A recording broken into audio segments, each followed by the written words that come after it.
هر کس سیدای تیرش ناز دکه که دنابا کردان ده هلبستوانه کی نافداره و جهه کی مزن ده نوا دیروکا ویجه کردان ده گرتیه لی هلبت و ندزانی به هلبستا پیشی یا سیدای تیرش کی جانه منها چیروکا ویج وره بیجن مالپر آرشیف کرد دیمنه کی سیدای تیرش یا سالا 2001 ده دماج مدیا تیوی را ده آخوه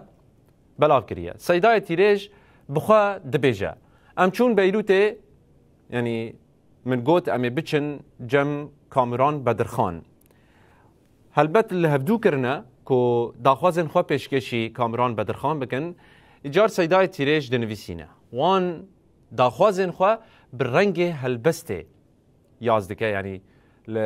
دنویسینه و پیشکشی کامران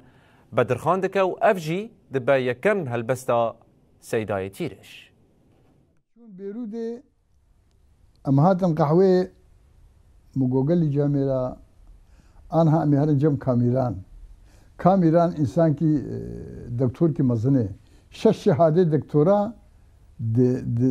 دزار زمان و فلسفه دی پر هی و ام انسان بسيط كامي چی جر بیجن او چی مر بیجی دکا پرسه خواه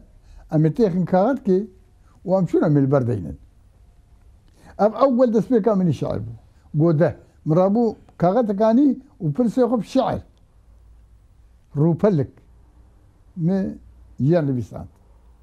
شعر ميجي ابو كاميران دلوفان بنابو نشاني لكردستان تو ايرو كي خسروي زماني شوق الروجا ميانو ددا ولا سراسر روحني دقر چولو دشت حيا زوزاني باني او ستيرا مي بلند شفق ددا جهاني چی کاروان و چروی وقت خوپی دزانی بله میله می ایرو چی قاسی ام دنیرن لعزمان ما کردان نمادکن خویانی گلو می جمهوران سیگرتی سروانا جوی بخت می رش ناکن روحنی لبانی دویت اگر نما با امیجتر بشینن لسر باسکن ده طیران جی خوینا ارغوانی قلم اگر نما بن تیه کچان و بوکان بکن گرزو بشینن قلم وقت زانی